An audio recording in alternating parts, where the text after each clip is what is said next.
Hello everyone, welcome to back my channel. और आज हम लोग पढ़ने वाले हैं क्लास 9 के सेट 1, सेट 2 और सेट 3। जितने भी वीआई क्वेश्चन हैं, ये तीनों सेट से जो भी वीआई क्वेश्चन है जो एग्ज़ाम में एकदम पक्का आने वाले हैं।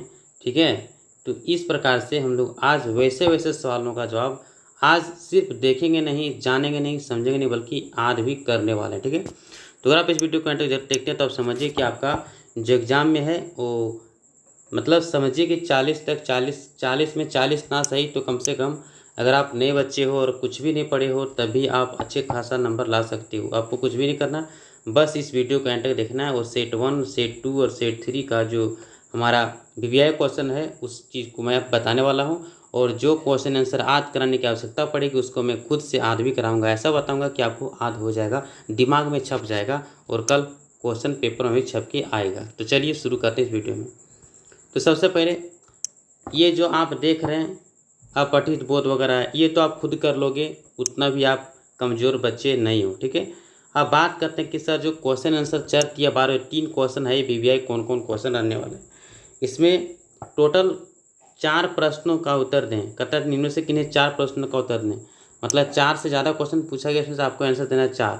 ठीक है, तो ये जैसे कि थोड़ा सा आपको सेट 1 सबसे ज़्यादा वीवीआई क्वेश्चन रहता है सर, तो सेट 1 का पूरा क्वेश्चन आंसर जरूर पढ़ने की कोशिश कीजिएगा। तो देखिए सबसे पहला है कि बालिका मैना ने सेनापति हे को अपने आने क्या लिखा है कि अपने कौन कौन से तर्क देकर महल की रक्षा के लिए प्रेरित किया। जो बालिका मैना ने सेनापति हे को अपने कौन कौन से तर्क वो दे करके और महल की रक्षा करती है या प्रेरित करती है। ठीक है, तो देखिए सबसे पहले जो बालिका मैना ने सेनापति हेक को निम्नलिखित तर्क देकर के महल की रक्षा करने का प्रेरित करती है। पहला कि महल ने कहता है आपका कोई अपराध नहीं किया है, ये चीज़ बता करके इसको बर्बाद करना नहीं चाहिए, इसको विध्वंस मतलब इसको हटाना या धंसाना नहीं चाहिए। दूसरा है कि आपके विरुद्ध शस्त्र उठाए हैं, मैं भी उन्हें दोषी मानती हूँ और आप उन्हें सजा दीजिए। मतलब कहने का मतलब ये है कि जो आपके दुश्मन है, जिसने आपके लिए शस्त्र उठाए हैं, आप सजा उस व्यक्ति को दीजिए, ना कि इस महल को दीजिए। ठीक है, तो महल को बचाने के लिए सबसे पहला तर्क क्या था, तो आप शॉर्टकट में समझिए, ऐसे लिखिएगा कि पहला तर्क ये है कि घर या महल ने आपका कोई अपराध नहीं किया, कोई बिगाड़ा नहीं है। और दूसरा कि जिसने जो आपके शत्रु हैं, जो दुश्मन हैं, जो आपके विरोध हैं, जो विरोध में शस्त्र उठाया है, तलवार उठाया है, आप उसे दोषी, मैं उसे दोषी मानती हूँ और आप उन्हें सज़ा दीजिए, लेकिन घर को नहीं दीजिए। मैं यह स्थान मुझे बहुत प्रिय लगता है, इसलिए इस स्थान को आप इस घर को मत बर्बाद कीजिए। मैं कहता है मैं आपकी पुत्री मेरी की सहेली हूँ और वह यहाँ आया करती थी और तब आप भी यहाँ आते थे, इसलिए ये सब बातें याद करके भी ज़रा सोचिए कि अब इस महल की रक्षा कीजिए, इस महल को बर्बाद नहीं कीजिए। मतलब इस महल को बचाने के पीछे 3 कारण। सबसे पहले जो यहाँ पे देख रहे हैं सेनापति हे थे, इसकी खुद बेटी है ना, अर्थात मेरी की जो सहेली है, सहेली हूँ, इसलिए कम से कम आप भी आते थे उस समय, आपकी बेटी भी आती थी। तो आप ज़रा सोचिए, यह स्थान बहुत ही प्रिय है, इसीलिए इस महल को बर्बाद नहीं कीजिए। अब आइए आप लोगों को समझ में आ गया होगा। अब बात करते हैं महादेवी वर्मा उर्दू फारसी क्यों नहीं सीख पाई। तो देखिए इसका सबसे पहले कोई भी चीज़ अगर सिंपल सी बात पूछता है कि अगर किसी ने कहा कि आप भैया मैथ क्यों नहीं सीख पाए, हिंदी क्यों नहीं सीख पाए, उर्दू क्यों नहीं सीख पाए, नहीं सीखने का पीछे एक ही कारण है कि आपने रुचि नहीं रखा।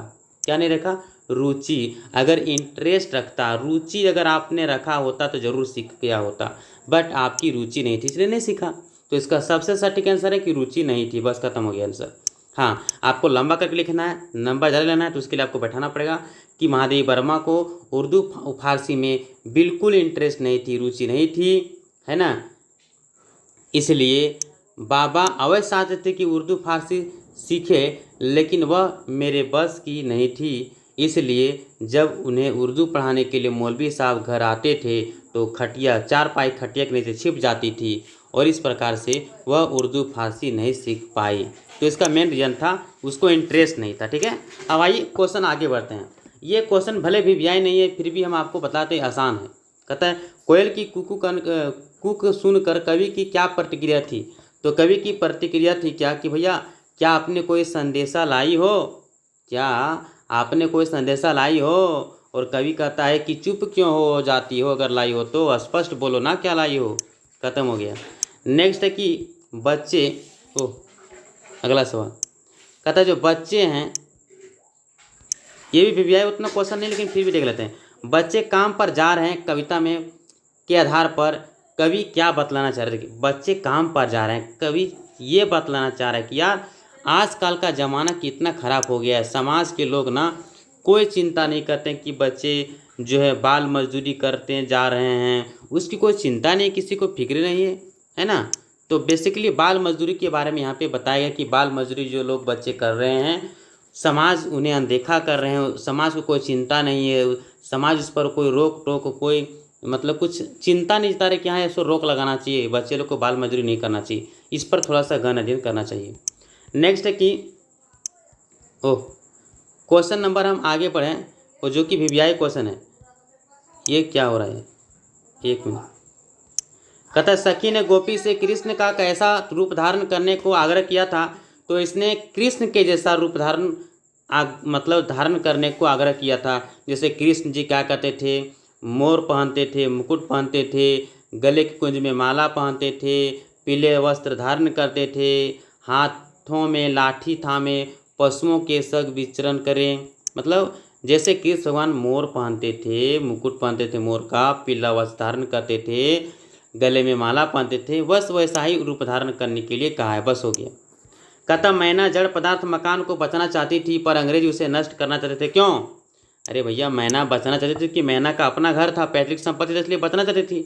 अंग्रेज इसे नष्ट क्यों करना चाहता था, अंग्रेज इसे नष्ट इसलिए करना चाहते थे क्योंकि नाना साहब उसके दुश्मन थे और वो नहीं चाहते थे कि दुश्मन का कोई नाम निशान रहे, कोई याद रहे, इसीलिए मिटाना चाहते थे। अब आगे बढ़ते हैं। नेक्स्ट है कि देखिए आपके थोड़ा सा आप 6 नंबर का दिया रीढ़ की हड्डी शीर्षक है कि लेखक ने समाज के किन बुराइयों को संकेत किया है। तो रीढ़ की हड्डी एकांकी माध्यम से लेखक समाज की पुरुषवादी मानसिकता को उखाड़ फेंकना चाहता है। पुरुषवादी मानसिकता के कारण हमारा समाज जो होता है वह प्रगति की दिशा में अग्रसर नहीं हो रहा है, साथ ही अन्य देशों की तुलना में पिछड़ापन भी हो रहा है। हमारे समाज में महिलाओं की स्थिति अत्यंत दयनीय है। मतलब हमारे समाज में जो महिलाओं की स्थिति है वो बहुत ही दयनीय, बहुत ही खराब है। ठीक है, इसलिए लेखक इस पाठ के माध्यम से समाज में व्यापक विसंगतियों की ओर ध्यान आकृष्ट करना चाह रहा है, साथ ही महिलाओं को पूर्ण एवं स्वतंत्र रूप से है ना जीने पर बल देते हैं। मतलब स्वतंत्र रूप से जिए, अपने आज़ाद रूप से जिए, इस चीज़ को बल देना चाहते हैं। अब आगे बढ़ते हैं। गरीब आदमी का शमशान नहीं गुजरना चाहिए, ये मोस्ट वीवीआई क्वेश्चन है, जरूर आएगा, पेपर में छप जाएगा। कहता है गरीब आदमी का शमशान नहीं गुजरना चाहिए। इस कथन का आशय है क्या कि गरीबों के रहने का आसरा नहीं छीनना चाहिए। और कहता है माटी वाली जब एक दिन मजदूरी करके घर पहुंचती है तो उसके पति की मृत्यु हो चुकी थी और अब उसके सामने विस्थापन से ज़्यादा पति के अंतिम संस्कार की चिंता होती है और बांध के कारण सारे शमशान पानी में डूब जा चुके होते हैं। उसके लिए घर और शमशान में कोई अंतर नहीं रहा। इसी दुख के आवेश में वह वाक्य कहती है। ठीक है, अब आगे बात करें जो मोस्ट वीआई क्वेश्चन है। अब देखिए यहाँ पर ये क्वेश्चन बहुत ही आसान है, तो इसमें कोई दिक्कत नहीं। 4 दिनों के अवकाश हेतु प्रधानाध्यापक या प्रधानाचार्य के पास एक आवेदन पत्र लिखें। तो सेवा में श्रीमान प्रधानाध्यापक महोदय, यहाँ विद्यालय का नाम महोदय, सुरेंद्र ने यह है कि मैं 4 दिनों से बीमार था, मेरा स्वास्थ्य ठीक नहीं है, बार बार बुखार आ रहा है, जा रहा है, डॉक्टर ने मुझे सलाह दिया कि 4 दिन बेड रेस्ट करना है, इसलिए मैं इतना से इतना तारीख तक नहीं आ सकता हूँ, अतः आपका आज्ञाकारी शिष्य, इतना लिख लीजिए, हो गया, धन्यवाद, छुट्टी देने की कृपा करें। अब नेक्स्ट यहाँ पर जो वीवीआई क्वेश्चन क्या रहने वाला है इस सेट में, तो एक मोस्ट वीआई क्वेश्चन जो आपको अच्छा खासा नंबर दे सकता है, 6 नंबर दे सकता है, और वो है भैया मतलब आप देखिए पर्यावरण प्रदूषण पर तो आसान है, इसको याद करने की जरूरत नहीं, आप ऑटोमेटिक लिख लीजिएगा। तो थोड़ा सा पढ़ने की जरूरत है, कंप्यूटर के बारे में पढ़ लीजिएगा। ठीक है, ये वीवीआई क्वेश्चन है। ठीक है, और दूसरा वीवीआई क्वेश्चन है आपका क्या कहते हैं, सरहुल पर और तीसरा है बिरसा मुंडा पर। अर्थात सरहुल हो गया, बिरसा मुंडा हो गया, और तीसरा कंप्यूटर हो गया, और चौथा पर्यावरण हो गया। अगर ये 4 पॉइंट अगर आज के 6 नंबर दे देगा। 4 में से 2 तो कन्फर्म है, या तो सरहुल आएगा या तो बिरसा मुंडा, दोनों में से कोई एक जरूर आएगा। ठीक है, तो ये दोनों जरूर पढ़ के जाइएगा। अब आगे और बात करते हैं सेट नंबर, ये तो कंप्लीट हो गया। अब देखते हैं यहाँ पे एक सवाल आता है वाद विवाद पर। ठीक है, वाद विवाद पर से यहाँ पे 2 दोस्त हैं और बात करते हैं किसी टॉपिक पर। जैसे कि यहाँ पर टॉपिक दे दिया कि आपको स्वच्छता अभियान को लेकर के आप लोग को क्या करना है, वाद विवाद करना है। तो ये भी वीवीआई क्वेश्चन बनता है। तो यहाँ रमेश कहता है, मित्र तुम्हें पता है प्रधानमंत्री नरेंद्र मोदी द्वारा शुरू किया गया यह अभियान कितना सफल रहा। कमल कहता है, हाँ यार, आज पूरे भारत में स्वच्छता को प्राथमिकता दी जा रही है। रमेश कहता है, बिल्कुल, इस अभियान में बच्चे बूढ़े सभी ने मिलकर अपने अपने स्तर पर सराहनीय कार्य किया है। कमल कहता है, हाँ मित्र, तभी तो यह सफल अभियान बन पाया है। रमेश कहता है, तुम्हें पता है प्रधानमंत्री जी ने यह बात कही कि इस अभियान का सफलता के लिए टीम इंडिया को धन्यवाद देता हूँ।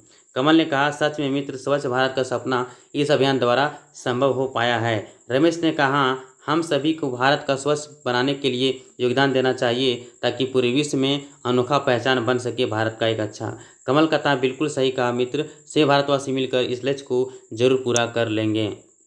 ठीक है, कोरोना पर भी है, तो अब बैठा के लिख लीजिए कोरोना के बारे में। अब आइए सेट 2 में क्या है। सेट 2 का भी एक क्वेश्चन जो किताब से आएगा वो आएगा आपका, लेखिका महादेवी वर्मा ने अपने माँ के व्यक्तित्व के किन किन विशेषताओं पर उल्लेख की है।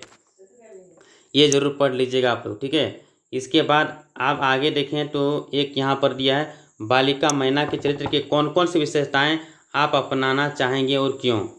ठीक है, मतलब बालिका मैना का चरित्र कौन कौन सा कैरेक्टर उसका अच्छा था, और उस चीज़ को साहस है, तर्कशील है, भावुक है, ये अच्छे उसके मतलब चरित्र थे, तो इसको अपनाना की जरूरत है। नेक्स्ट है कि लेखिका महादेवी वर्मा ने अपनी माँ के व्यक्तित्व को किन किन विशेषताओं को उल्लेख किया है, मतलब किन किन चीज़ों को उल्लेख किया है, जो उसके जो व्यक्तित्व पर्सनैलिटी क्या क्या था, है ना, उस चीज़ को। नेक्स्ट है कि ब्रजभूमि के प्रति कवि रसखान के प्रेम किन किन रूपों में अभिव्यक्त कर हुआ है, ये भी क्वेश्चन जरूर पढ़ लीजिएगा। ठीक है, कवि ब्रजभूमि पर मनुष्य रूप में ग्वाला और चरवाहा बनकर, पशु के रूप में नंद बाबा के पशुओं के मध्य गाय बनकर, और पत्थर के रूप में गोवर्धन पर्वत के अंग बनकर, पक्षी के रूप में यमुना तट पर लगे कदम वृक्ष का घोंसला बनाकर जन्म लेना चाहता है, जिससे उनका ब्रजभूमि में स्नेह संबंध दिखाई दे सके। मतलब यहाँ ये बताना चाहता है कि गाय मतलब ब्रजभूमि पर मनुष्य के रूप में ग्वाला, आदमी के रूप में ग्वाला बन रहा है, चरवाहा बनकर, पशु के रूप में, है ना, और नंद बाबा बन करके, पशुओं के मध्य गाय बनकर, पत्थर के रूप में गोवर्धन बनकर, पर्वत का अंग बनकर, पक्षी के रूप में यमुना तट पर लगे कदम का वृक्ष पर घोंसला बनाते हैं, इस प्रकार से जन्म लेना चाहते हैं। नेक्स्ट है, लेखिका महादेवी वर्मा छात्रावास के परिवेश में चर्चा अपने शब्दों में लिखें। लेखिका महादेवी वर्मा छात्रावास के हिंदू, मुस्लिम, सिख, ईसाई सभी धर्मों की लड़कियां रहती थी, और इनमें मराठी, हिंदी, उर्दू, बुंदेली आदि भाषण भी बोलने वाली लड़कियां थी। इस प्रकार से धर्म और भाषा का भेद होते हुए भी पढ़ाई की कोई कठिनाई नहीं आती थी, सब हिंदी में पढ़ती थी, सब में परस्पर बहुत प्रेम भाव था। तो दोस्तों ये सब मोस्ट वीआईपी क्वेश्चन है जो कि मैंने टिक लगा दिया है। और सेट 3 में जो सेट 2 में जो मोस्ट वीआईपी क्वेश्चन जो पढ़ लीजिएगा, लेटर तो आप किसी भी तरह से बैठा लिख सकते हैं, नो डाउट, बट जो मोस्ट वीआईपी क्वेश्चन है भैया आप सेट 2 से आप खेल का महत्व पढ़िएगा, बस हो जाएगा। खेल का महत्व बस हो जाएगा सेट 2 में। अब आइए बात करते हैं इसका आगे क्वेश्चन आंसर की बात करते हैं दोस्तों। यहाँ मोस्ट वीआईपी क्वेश्चन आंसर है, कहता है सर टॉमस हे मैना पर दया भाव के क्या कारण थे। भैया दया भाव करने का कारण था क्योंकि नाना की पुत्री मैना पर दया भाव दिखाने लगे। क्यों दिखाने लगे? क्योंकि सबसे पहली बात कि मैना उसकी जो मृत पुत्री थी मेरी की सहेली थी, तो बराबर आते थे, मैना भी आती थी, मेरी भी आती थी, उसके साथ साथ ये भी आते थे, इसलिए उसको दया आ गया और इसलिए वो क्या करने लगे, दया भाव दिखाने लगे। नेक्स्ट आता है कि लेखिका महादेवी वर्मा बचपन के समय लड़कियों के प्रति समाज की सोच कैसी थी, मेरे बचपन के दिन पाठ के आधार पर स्पष्ट कीजिए। लेखिका के जन्म पूर्व लड़कियों की दशा काफ़ी दयनीय थी और उस समय लड़कियों के जन्म पर उनकी हत्या कर दी जाती थी। मतलब उस समय उसके ज़माने में लड़कियों की हत्या कर दी जाती थी जन्मने पर। इसलिए लड़कियों के प्रति सामाजिक नियम काफ़ी कठोर होते थे पहले, और शिक्षा के समान तो क्या किंचित अवसर प्रदान नहीं की जाते थे, और वह किसी प्रकार के कार्य में आज़ाद होकर भाग नहीं ले सकती थी।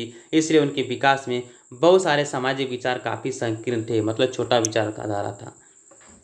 एक यहाँ पर एक क्वेश्चन ये भी जरूर पढ़ लीजिएगा, एक लकुटी के कामरिया पर कवि सब कुछ न्यौछावर करने के लिए क्यों तैयार थे। भैया कवि रसखान जी तीनों लोगों का राज्य वैभव का न्यौछावर करने को तैयार है, क्योंकि यह लाठी ग्वाले और चरवाहे के रूप में सदैव कृष्ण के कर कमलों में रहती और दूसरी ओर कंबल में भी कृष्ण के कंधों पर ही दिखाई देती। इसलिए श्री कृष्ण द्वारा प्रेरित दोनों ही वस्तुओं से कवि विशेष लगाव है। यहाँ से जो मोस्ट वेरी क्वेश्चन रहने वाला वो ये पढ़ लिए सिर्फ, गोपाल प्रसाद ऐसा क्यों चाहते कि उनकी बहू ज़्यादा से ज़्यादा 10वीं ही पास हो। भैया गोपाल प्रसाद के ऐसा चाहने के पीछे कारण होगा, उच्च शिक्षा प्राप्त लड़कियां अधिक जागरूक होती है, इससे अधिकार के प्रति सजग होती है और सोचने समझने में निर्णय लेने में सक्षमता बढ़ जाती है, और ऐसी लड़कियों को बहू बनाने में उसे अत्याचार नहीं किया जा सकता है, उन्हें डराया नहीं जा सकता है। इसलिए वो अधिक से अधिक 10वां पढ़ाते थे। मतलब वो नहीं चाहते थे कि हमारी बहू अगर अधिक पढ़ेगी तो होशियार हो जाएगी, चालाक हो जाएगी, अपने अधिकार को जान जाएगी, फैसला लेने के लिए उसके पास दिमाग बढ़ जाएगा। इसीलिए वो डरते थे, हम उसको डरा नहीं सकते, धमका नहीं सकते, अत्याचार नहीं कर सकते, इसलिए उसको कम पढ़ना चाहते थे। नेक्स्ट है कि भैया अपनी बेटी का कर रिश्ता तय करने के लिए रामस्वरूप जिस रूप से प्रकार व्यवहार का पीछा कर रहे हैं वह उचित क्यों नहीं है। अपनी बेटी का रिश्ता तय करने के लिए रामस्वरूप अपनी बेटी उमा के इस प्रकार से व्यवहार की अपेक्षा कर रहे थे। वह सीधी सादी चुप रहने वाली, कम पढ़ी लिखी लगने वाली लड़की की तरह व्यवहार करें, उनका ऐसा सोचना था उचित नहीं है। लड़की कोई भेड़ बकरी या मेज कुर्सी नहीं है, उसका भी दिल होता है, उसका उच्च शिक्षा पाना कोई अपराध नहीं है, वह पढ़ी लिखी लड़की जैसा ही व्यवहार करेगी। तो ये भी वीवीआई क्वेश्चन है, इसको जरूर पढ़ लीजिएगा। और एक लेटर में ये पढ़ लीजिएगा मासिक शुल्क वाला। और देन इसका जो सबसे वीवीआई क्वेश्चन रहने वाला है दोस्तों, ये रहने वाला है आपका बिरसा मुंडा पर। ठीक है, तो बिरसा मुंडा पर जरूर पढ़ के जाएं। तो ये रहा सेट 3 तक।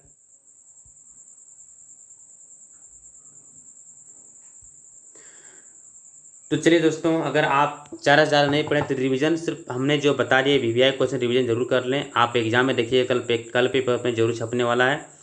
तो दोस्तों ये कैसा लगा वीडियो हमें कमेंट करके जरूर बताएं। अगर वीडियो अच्छा लगा हो तो मैं लाइक कमेंट जरूर करें, शेयर जरूर करें, अपने दोस्तों को अधिक से अधिक दोस्तों को शेयर करें।